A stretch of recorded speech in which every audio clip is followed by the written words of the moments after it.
Central Africa, gorillas are on the edge of extinction. This is the story of their precarious survival and one man's devotion to protecting them.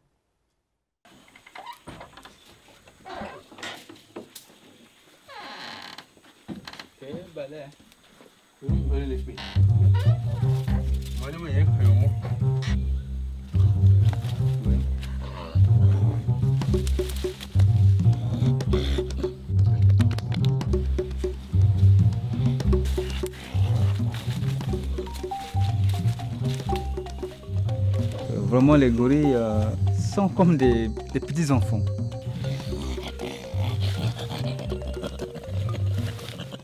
Il parle, il pousse des cris, c'est quand il est content. Ils passent leur temps à jouer entre eux. Nous sommes ici à la réserve de la Lucio Luna. Moi, je m'appelle Mobier Félicien Prime. Je suis ici en qualité de co-garde pour la responsabilité de protéger la réserve contre le braconnage.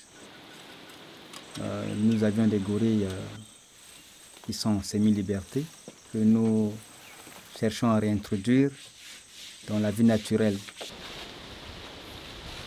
Ils sont venus très jeunes, on les a pris aux mains des braconniers qui ont tué leurs parents. S'ils ne sont pas protégés, un jour ils vont disparaître et ça sera compliqué, pas seulement pour cette réserve, mais aussi pour le monde entier.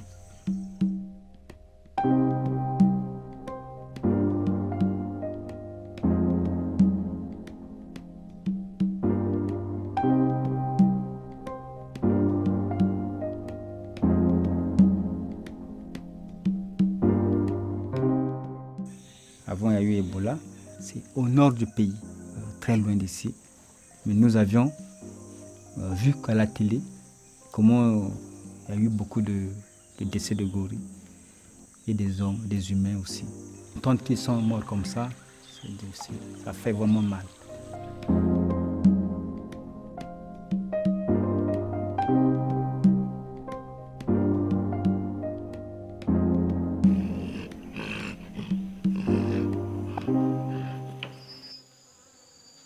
Nous avions 2 bébés, Owando et Yengo. Owando a 3 ans et Yengo a 2 ans. Et quand il tue la maman, l'enfant est accroché à sa maman, il n'est pas mort, il récupère l'enfant. Il l'amène dans une grande ville pour vendre. À ce moment-là aussi, la police et les eaux de forêt mettent main et les récupèrent. Et ensuite, nous les prenons, nous les mettons dans une nurserie, nous les mettons au régime de lait. Et ils sont en semi-liberté, chaque matin on les sort et on les fait comme ça apprendre cette vie naturelle. C'est ma contrée, c'est ma zone, le Sud-Ma. Le projet protection des gorilles, quand il est arrivé ici, dans la zone, les gens n'ont pas accepté de travailler les gorilles.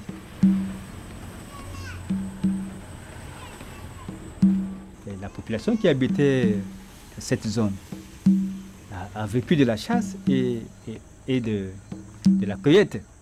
Donc nous, en grandissant, la viande de brousse était comme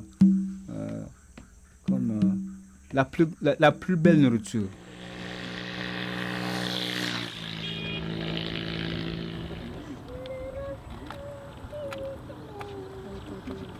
Les gens d'ici sont habitués à la chasse, à la viande de brousse. Même si la chasse est fermée, les gens s'infiltrent dans la réserve.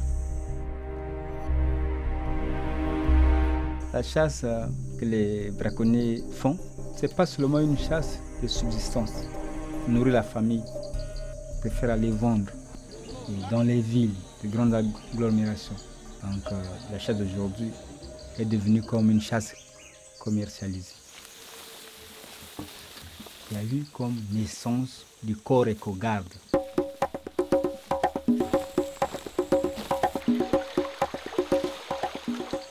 Éco-garde, c'est contre le braconnage. Ils sont entre les animaux et les braconniers. Ils sont au milieu. Ils sont prêts à donner leur vie pour la vie des animaux.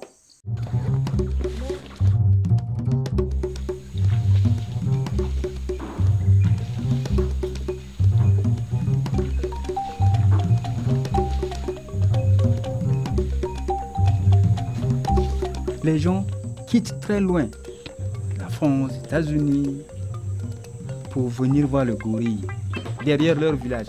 Ils passent dans Ma. Ils vont où? Non, ils vont voir le gorille. Ah bon? Donc le gorille est important. Ah, il va falloir le protéger donc. Et aujourd'hui, je vous dis que ce village Ma, même les vieux papas comprennent qu'est-ce que le gorille et l'importance de sa protection. Depuis que nous sommes ici, un peu plus de 20 ans, on n'a jamais vécu ce problème-là, qu'un gorille a été tué par un braconnier. Et cette réserve, aujourd'hui, compte un peu plus de 20 gorilles. Ils sont réintroduits et qui commencent déjà à faire leurs petits.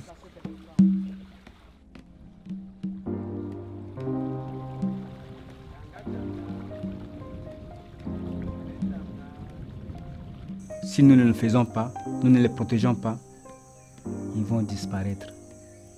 C'est ça qui vont me pousser d'être à côté. Ils sont devenus comme des enfants. Moi, quand je fais beaucoup de jours, je ne les vois pas, je ne suis pas à l'aise.